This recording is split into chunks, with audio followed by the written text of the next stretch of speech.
You are watching a quiet revolution. These are Pakistani workmen, members of an age-old civilization, but citizens of a nation independent for just 2 decades. They are at work on a project which will restore the historic fort of Mangla, built 100 years ago on ruins dating back more than 5 centuries. The parched and arid land where the fort stands has been the pathway and battlefield for men and armies since the time of Alexander the Great. Today, the nation of Pakistan looks in 2 directions, to the heritage of the past and to the promise of the future. On the Jhelum River below the fort is another project, a new dam and powerhouse.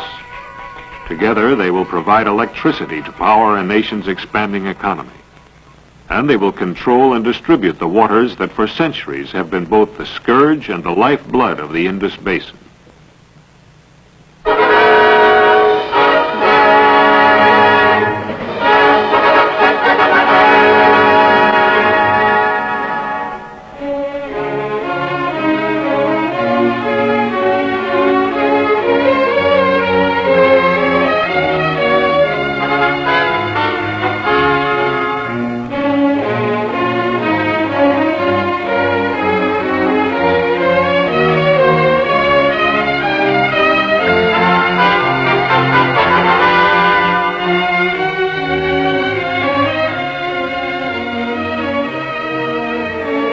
Like all people in all times, the people of Pakistan are dependent upon water.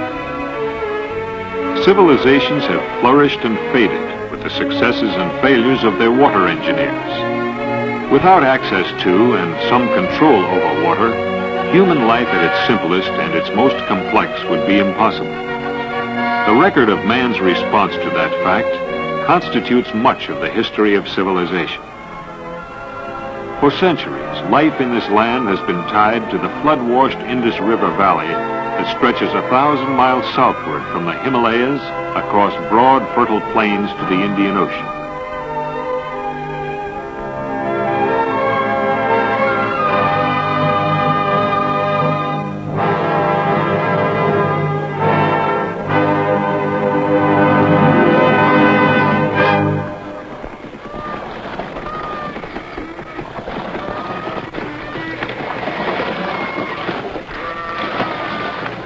For centuries, men have used irrigation systems that tap the streams and rivers, as well as underground water tables fed by the Indus and its tributaries. In the dry seasons, water was brought to the land by the plodding hoof in the dust, the turning bucket, the squeaking wheel. Thousands of wheels, thousands of men, thousands of wells. But the process of change occurs even here. In 1947, this ancient land became the new nation of Pakistan. And with the creation of national boundaries, this man's very existence was threatened. For now, the headwaters of the rivers and control of their flow lay across the border in India's Himalayan highlands. It meant Pakistan could be left without water. In 1948, the 2 nations entered into negotiations over the basic water rights to the 6 rivers in the Indus Basin. Years of high-level talks moved ahead slowly, far from the reality of the arid farmlands and their threatened wells. Unless a solution were found, the waters could be diverted upstream before reaching Pakistan. The rivers would run dry, the underground water would disappear. Pakistan could become a desert. Finally, in 1960, Pakistan and India signed the Indus Basin Water Treaty. India received rights to the waters of the 3 eastern rivers, the Sutlej, the Beas, and the Ravi. Pakistan was ceded rights to the 3 western rivers, the Chenab, the Jhelum, and the Indus. Even before the treaty was signed, the government of Pakistan was hard at work on a water development plan. 2 major dams, Tarbela on the Indus and Mangla on the Jhelum, would provide irrigation storage, flood control, and electrical power. A series of barrages and link canals would provide a system to replace the lost irrigation waters of the eastern rivers. The responsibility for managing this costly and complex undertaking was assigned to the West Pakistan Water and Power Development Authority, called WAPTA. Consulting engineers for the Indus Basin Plan were Harza Engineering Company International. To design and supervise construction of the Mangla project, WAPTA retained Binney and Partners of London. 2 years of work developed the specifications for the Mangla project. The reservoir would be contained by 2 dams, Mangla on the Jhelum and Jari 12 miles to the east. Along a low ridge between the 2 dams, the Sukian Dike would be built in order that the lake could be raised to its designed height. The main dam alone would be 375 feet high and more than 2 miles long. The construction plan at Mangla called for the boring of 5 2,000-foot-long tunnels, each 36 feet in diameter. The powerhouse design by Priest, Cardew and Ryder called for an ultimate potential of 1 million kilowatts. The Harza-designed main spillway would be almost half a mile long and have the capability of handling a maximum flow of 900,000 cubic feet per second. An emergency spillway could handle an additional 230,000 cubic feet per second. Because of the size and complexity of the job at Mangla, only 4 international groups pre-qualified and bid.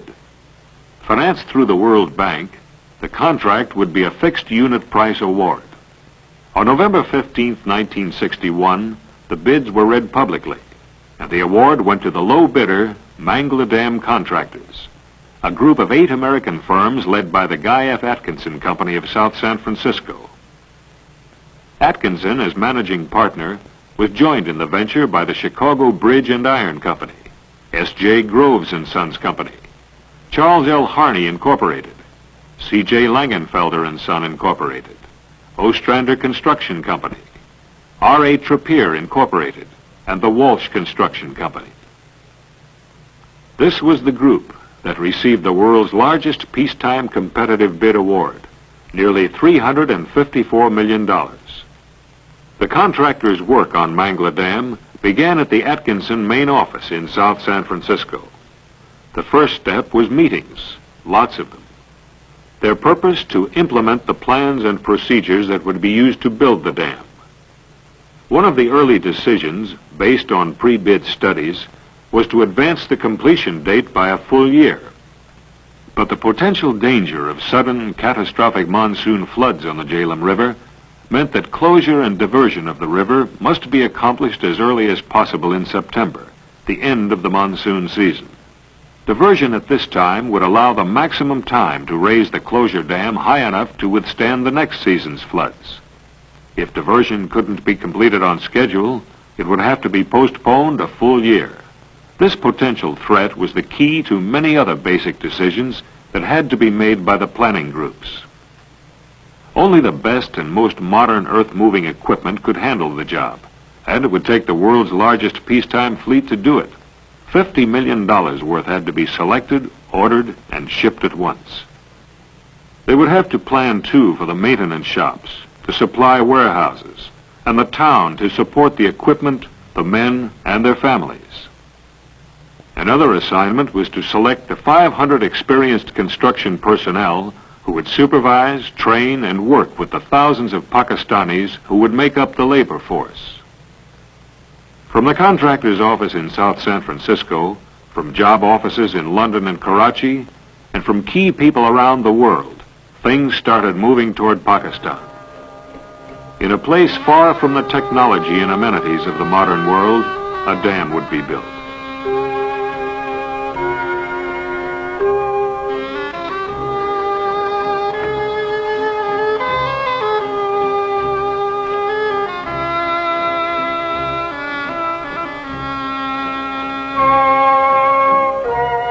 At Karachi, shiploads of equipment and supplies were now arriving. They would be transported the remaining 900 miles north to Mangla by rail. The logistics of just getting the job started were enormous. Items large and small, cheap and expensive, were on the way. Earth-moving equipment from California, diesel fuel from Asia, school books from New York, beef from Australia.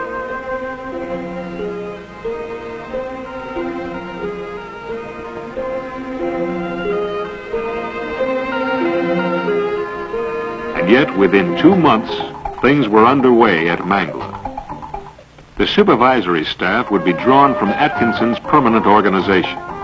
They would go to the job from many points: Los Angeles, San Francisco, Portland. There they would meet families from Liverpool, Manchester, and London, sent by the project's consulting engineer, Binney and Partners. With their counterparts in Wapta, these men would spend the next 5 years supervising the construction of Mangla Dam. This meant building the homes, the hospitals, the supermarkets, the schools, the labor camps, everything that would be needed. The first job, to organize the facilities needed to support the thousands of items and people that were pouring into the site. It meant getting the equipment and materials with which the dam would be built. And it meant building the shops needed to repair and maintain the heavy equipment. It meant building the facilities to store and repair, to service and maintain everything that was coming to Mangla. For the job of constructing an earth-filled dam isn't just piling up a lot of dirt and rock.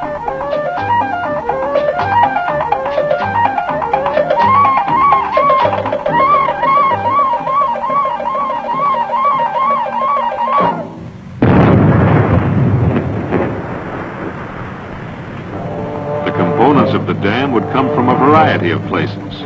Some of it rock blasted from a quarry in the nearby hills.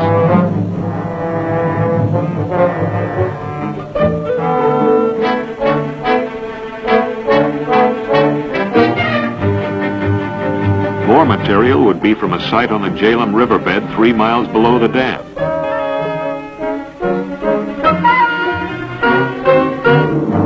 And there would be clay and sandstone from the surrounding hills. Over a third of the fill for the main dam would come first to the aggregate plant, where in an hour's time, 12 crushers, 26 screens, and 10 miles of conveyor belts would turn out over 3,000 tons of drain and filter rock, ranging in size from fine sand to cobbles. Yet the aggregate plant would be so highly automated that only 8 people would be required to keep the operation running at full speed. And it also meant hiring the workforce. Since the availability of trained personnel in Pakistan was not sufficient to meet the immediate demand, a local workforce must be hired and trained. Even basic skills with simple hand and power tools would have to be taught.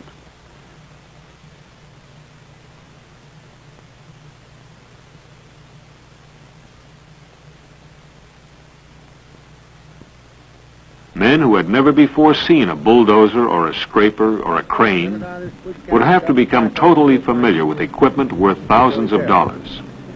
The contractor used his own experienced operators to teach how to push a scraper with a cap, how to make a well, how to repair a diesel engine, how to pour concrete.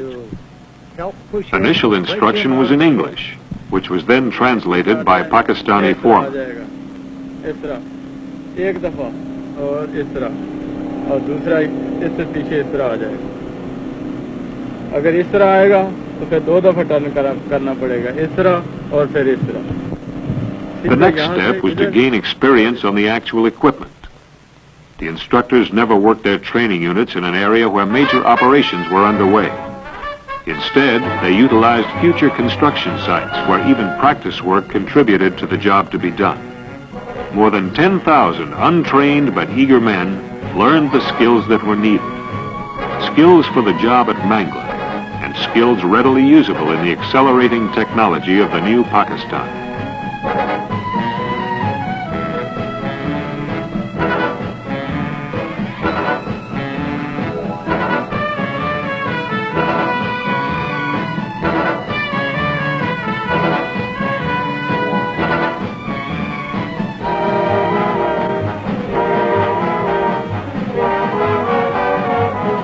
The contractor's first year in Pakistan had been spent organizing facilities, equipment, and manpower. But even before the first year was out, construction was underway on the dam itself. The river had to be diverted at the end of the monsoon season to allow time to raise the dam high enough to withstand the annual spring floods. The schedule called for diversion by September 1965, a deadline now only 36 months away. In order to meet that deadline, a number of projects had to be well underway. At the diversion site, 8 million cubic yards of material was being torn away from the cliff face. Only a thin rib of rock and earth would be left as a cofferdam to hold the river out of the work site at the mouth of the tunnels. At the downstream end of the tunnels, the powerhouse area was being excavated in preparation for the pouring of foundations. Below that, work on the tail race was getting underway.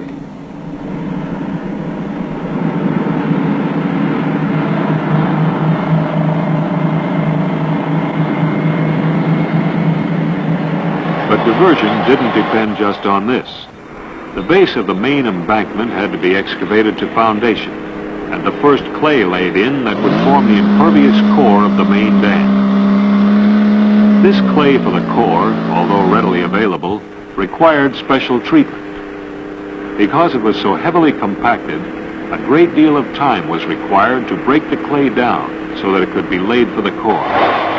Disking, watering, grading, and more disking went on until the clay was finally of proper consistency.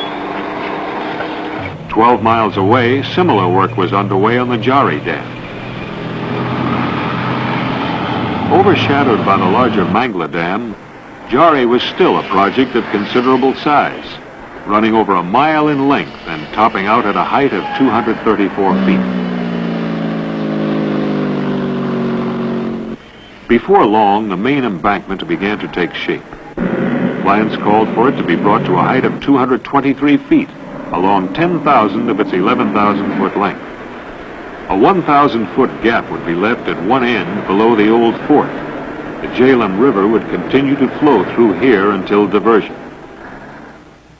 The zones and layers of controlled materials for the main dam would consist of rolled sandstone and clay mixtures, rolled clay for the core, washed gravel, and riprap for the exterior surfaces. A series of drainage wells would be placed along the dam's entire length. At the tunnel intake site, excavation had laid the mountain bare, and the largest tunneling mole ever built began boring its way through the face of the exposed cliff. The mole was untried. No one was yet totally sure it would do the job. And at first, results were disappointing. Extreme stresses caused jamming. Cave-ins often meant more hours clearing and changing the cutters than were spent tunneling. If the problems couldn't be corrected, diversion date might have to be put off.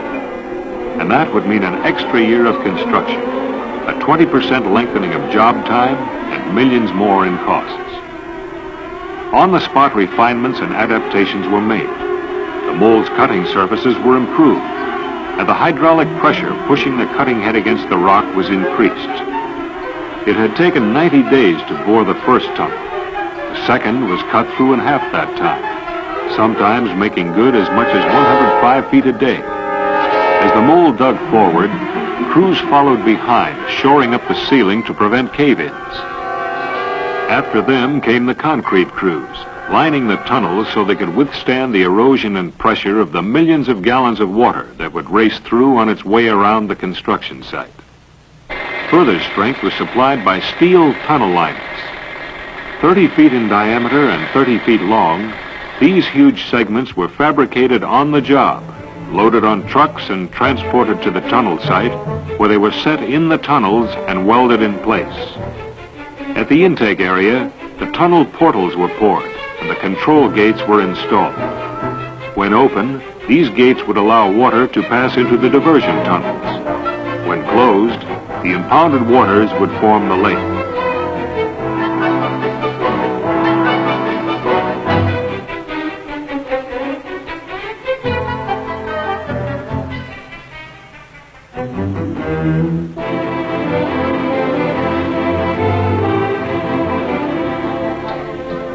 At the downstream end of the tunnels, other crews were hard at work laying the foundations for the powerhouse. Initially, 3 generators would be tied into the tunnels. Water stored behind the new dam would pass through the tunnels to spin the rotors that would create 300,000 kilowatts of electricity. Ultimately, Mangla would be able to generate a full 1,000,000 kilowatts of power from 10 generators.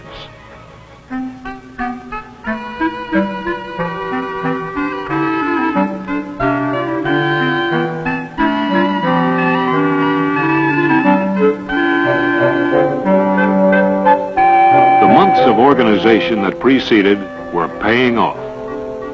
On a job where literally thousands of things were happening at once, every situation was under direct control and observation. Availability of men and materials, cost control, equipment at the right place at the right time. Work was carefully watched and directed from every management level. The constant challenge at this stage was the approaching deadline of diversion date.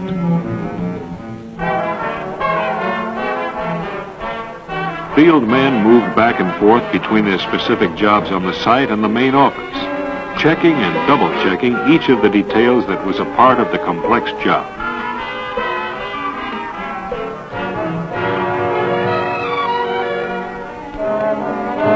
They pitched in whenever needed to lend an extra hand.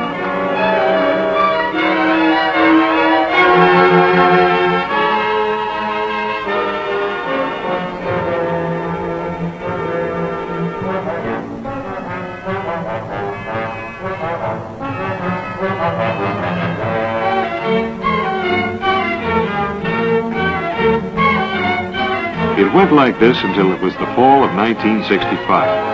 Then, less than a month before diversion with everything on schedule, Pakistan went to war. The battlefront less than 50 miles away.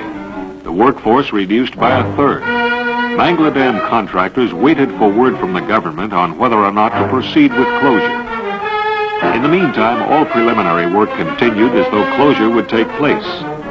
The rid between the river and the tunnels was cleared. Diversion time was now. If not now, work would have to be delayed a full year. At last, the decision came. Diversion of the Jhelum at Mangla must proceed.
Almost 5 years to the day from the signing of the Indus Water Treaty, the course of the Jhelum River was turned through the tunnels and the riverbed ran dry. Now work crews could move into the riverbed gap at the main dam site and begin to excavate to foundation. Diversion had been one of the key dates on the job. Everything to this point had focused on that one event. Now there was a shift of emphasis. The entire purpose of all work from now on was to get each part of the job finished as quickly as possible. Maximum efficiency was the keynote of the entire Mangla operation. And to keep things running at that rate meant thousands of spare parts carefully stored, their location and quantity filed and cross-indexed to assure ready availability. Because of the remoteness of the job, it was necessary to stockpile everything from carburetor jets to automatic transmissions to complete engines. 1,200 mechanics, most of them trained on the job, kept everything running. But you can only repair and replace for so long. Eventually, a complete overhaul is required. Crankshafts had to be reground. Diesel engines had to be stripped apart and reconditioned. The hard surface metal was replaced on tractor rollers.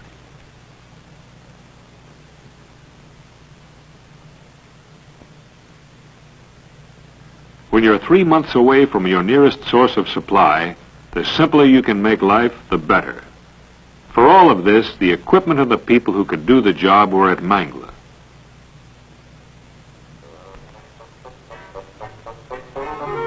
When you've got 13,000 workmen on a job, communications is a problem. When they speak different languages, it can be even more of a problem.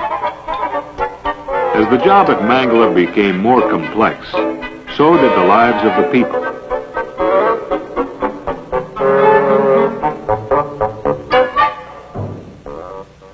Basic safety practices had been emphasized from the beginning. A fully equipped fire department was on duty continuously. It served both the job site and the community. Emergency ambulances were stationed at key points, ready to aid injured personnel or speed them to the hospital for medical attention. The modern 80-bed hospital was fully equipped and staffed. Here, all medical problems could be handled, from the routine matters of minor home and job accidents to major surgery.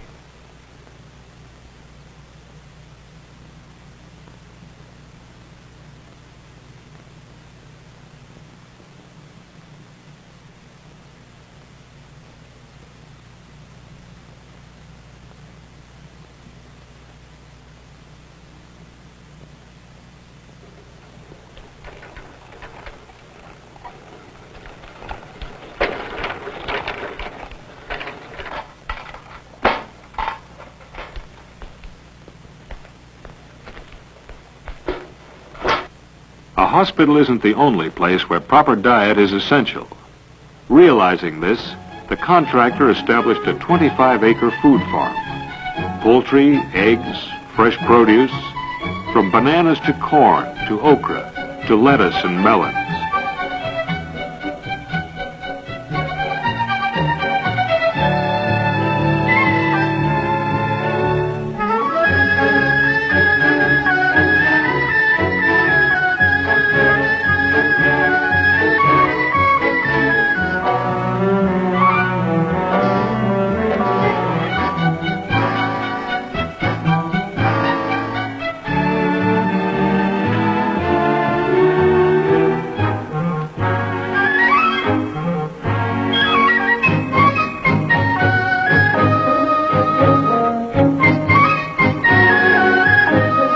Practically everything was grown at the farm, which supplied fresh produce to the labor camps and to the Baral Colony supermarket.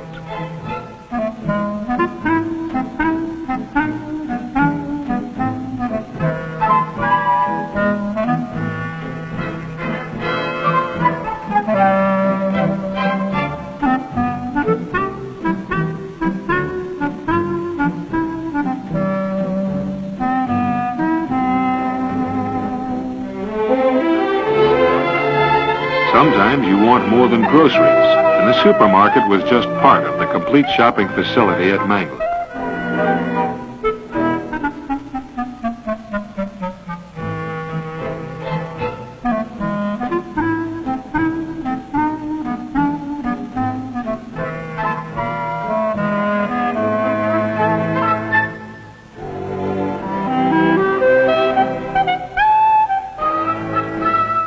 The colony was by now a thriving town with 500 homes and bachelor quarters for 110. The key personnel the contractor had brought here were a long way from the States. But in this case, they were about as close to home as they could be and still be 9,000 miles away.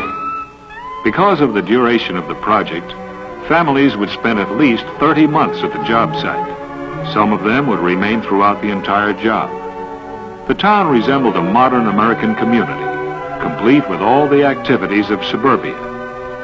It may seem an extravagance to create a small-town USA in the desert of Pakistan, but the colony proved to be a most economical expenditure. The International Elementary School was complete from playground to PTA.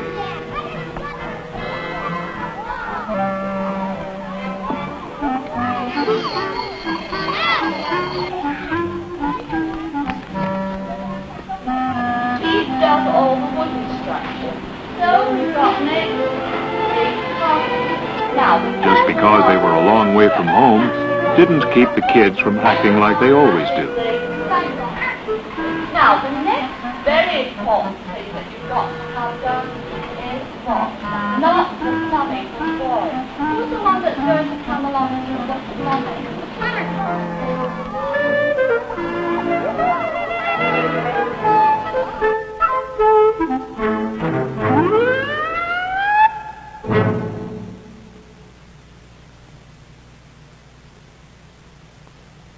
Students in the high school had a full and complete curriculum. With a diploma from the high school, a graduating senior was prepared to qualify for admission to any American university or college.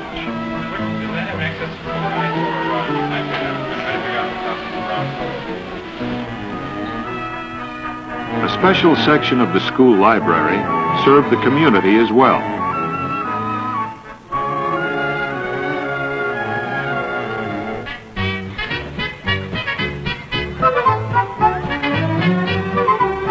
But it wasn't all work. Recreation facilities were abundant, including 2 swimming pools, one of Olympic size.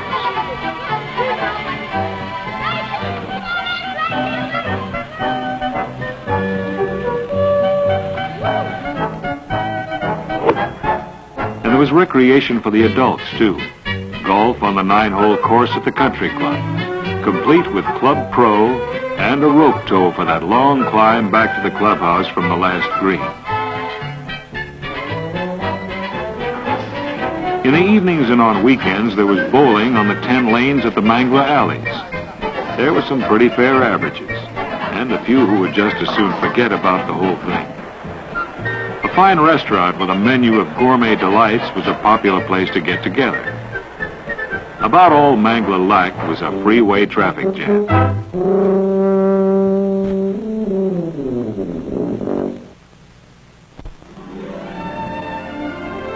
By now, excavation was complete, and the concrete crews were at work covering the 55-acre area of the main spillway.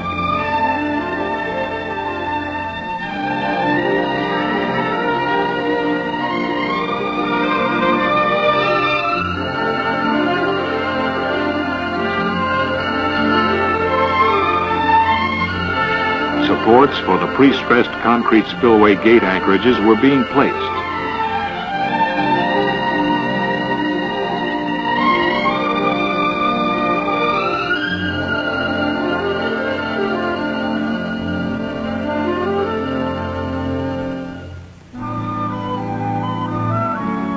The spillway design is a submerged intake type with 9 radial gates, each 36 feet wide and 40 feet high.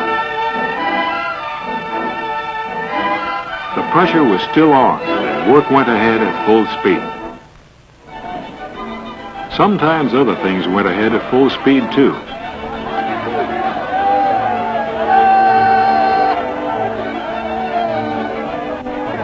With a 2-day holiday coming, payday is important. Important, too, was the contribution of the Pakistani workmen and foremen. These are the men who had never seen a scraper, a cat, or a power shovel. Yet, these are the men who operated 1,000 pieces of specialized equipment, 2 shifts a day, 6 days a week. And these are the men who, in their best month, moved 4 million yards of earth fill.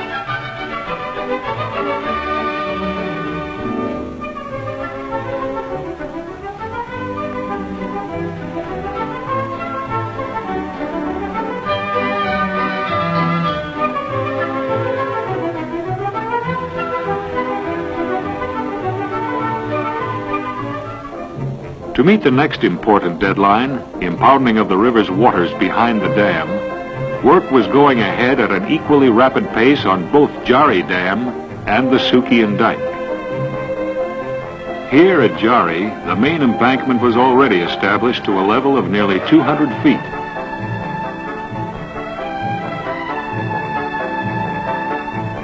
The irrigation intake tunnel was nearly completed.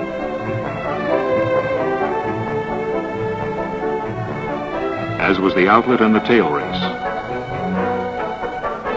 As soon as the levels of all embankments were of sufficient height, impounding could begin.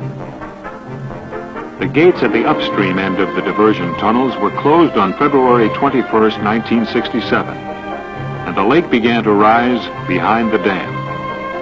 It took just 1 month for the lake level to reach the spillway elevation, and on March 21st, the first water passed over the giant structure.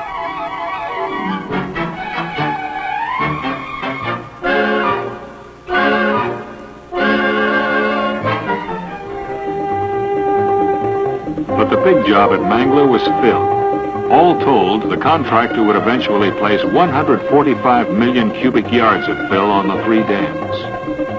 2 shifts were now utilizing a fleet of 75 wagons of 100-ton capacity and 80 scrapers, each with a capacity of 40 cubic yards.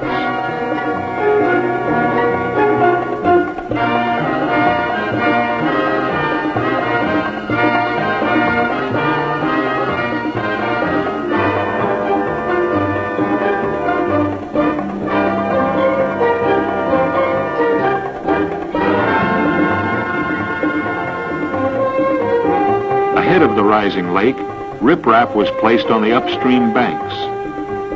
Now the various aspects of the project were nearing completion, and as each was finished, it was turned over to the West Pakistan Water and Power Development Authority, who would now be responsible for its operation. Fill work on the main dam was completed in June 1967, almost 5 years after initial excavation had started some 375 feet below on the riverbed. A month later, Jari Dam received a certificate of completion. And at the same time, a special ceremony was held and the main spillway was placed under Wapda's control.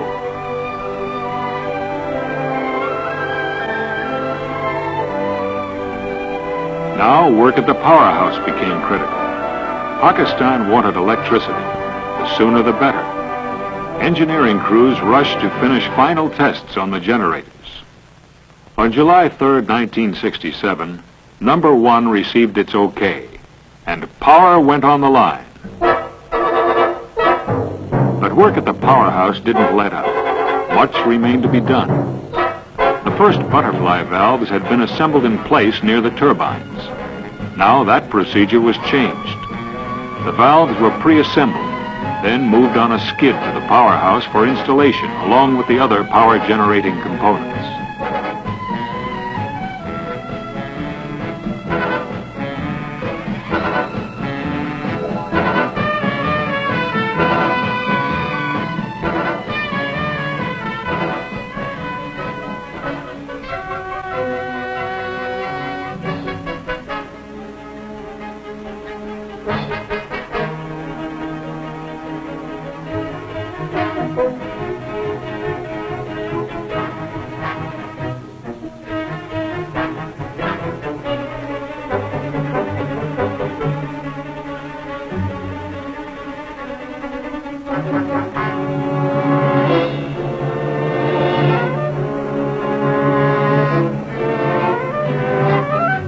The project at Mangla was almost complete. At the eastern end, Jari Dam was releasing waters into the downstream irrigation system. The Sukian Dike now stretched along its complete 3.5-mile length, and the last riprap was being placed and combed.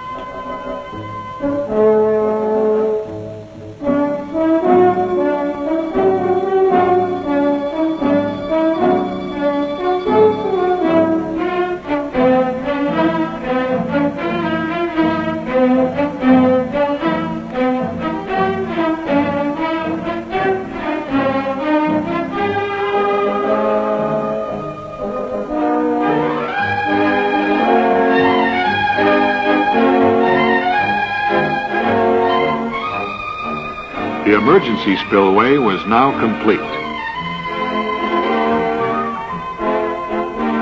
The main spillway with its 2 stilling basins is one of the largest ever built. 29 million cubic yards of earth were cleared away for it, and almost 1¼ million cubic yards of concrete were required to form the massive structure.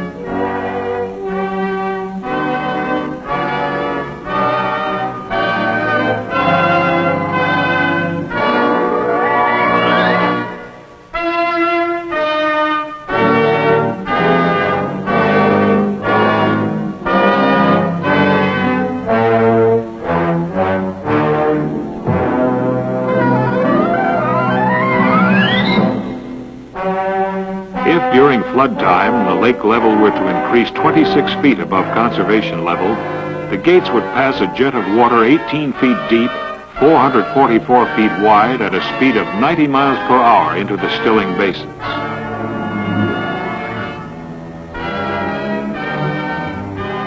In its small way, the old Mangla headworks was able to divert some of the Jalem's waters to better use. But now the Jalem is harnessed. Now there is water to irrigate the land. Now there is electricity for industry. Now there is water to put back in the dry riverbeds. More than enough. The new Bong escape sends some of it down country through a series of canals, returning the excess to the Jalem River. Further downstream, this same water will be turned through a series of barrages and link canals to irrigate the fields and increase the nation's agricultural yield. By 1975, Pakistan's growing economy will be consuming 1¾ million kilowatts. Over half that electrical power will be coming from the generators at Mangla, whose ultimate potential of 1 million kilowatts will make it the largest hydroelectric project in the nation. Already the engineers of the West Pakistan Water and Power Development Authority were in control.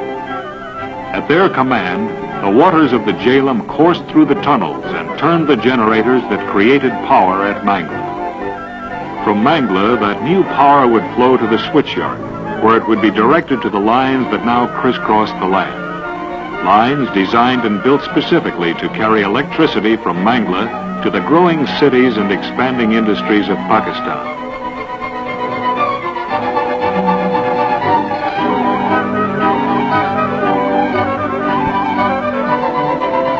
Electricity to light the streets and homes, the offices and buildings. Electricity to power the factories. Electricity for the new life that Pakistan is building.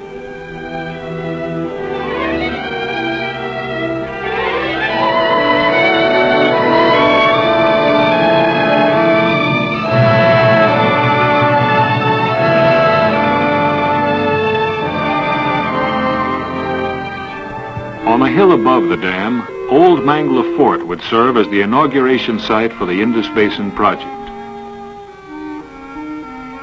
Touring the site prior to the ceremony are Guy F. Atkinson, founder of the company which had served as managing partner of Mangla Dam Contractors, and Richard A. Trappier, representing the partners. On the morning of November 23rd, 1967, all was ready. People came to Mangla not only from all parts of Pakistan, but from all parts of the world. Pakistan's President Ayub Khan would inaugurate the new dam. And now his motorcade passed across the top of the dam, approaching the dedication site. Down through the ages, other leaders had come to this desert-like land. But they had only passed through on their way to conquests or defeats, and had given little thought to what was then a broad, flat river plain. But today it was different. Important men had come here purposely, not on their way to somewhere, but to be here, here where men had built a dam. A dam that not only changed the course of a river, but of a nation as well.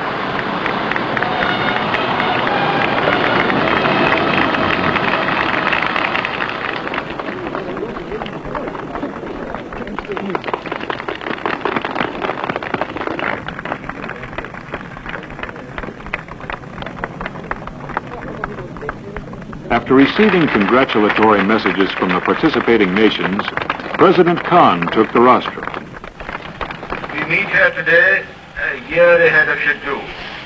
That a project of this size and magnitude should have been completed in record time and the cost below the To estimate. President Khan, the dam is a tangible demonstration of progress. And dedication. Progress achieved through long-range planning. Planning to fulfill one purpose, the happiness and welfare of the nation's people. I have now great pleasure in inaugurating the Mangla Dam, Pakistan, Zindabad. At the President's signal, the spillway gates opened. Water cascaded over the spillway.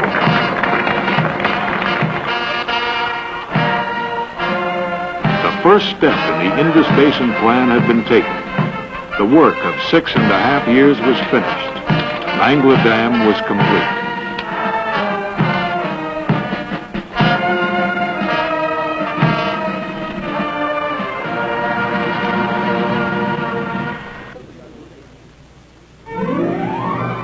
Now the men of Mangla Dam, the designers, Binney and Partners, the builders, Mangla Dam contractors, WAPDA, everyone concerned with the project knew that their work had resulted in another step forward for Pakistan.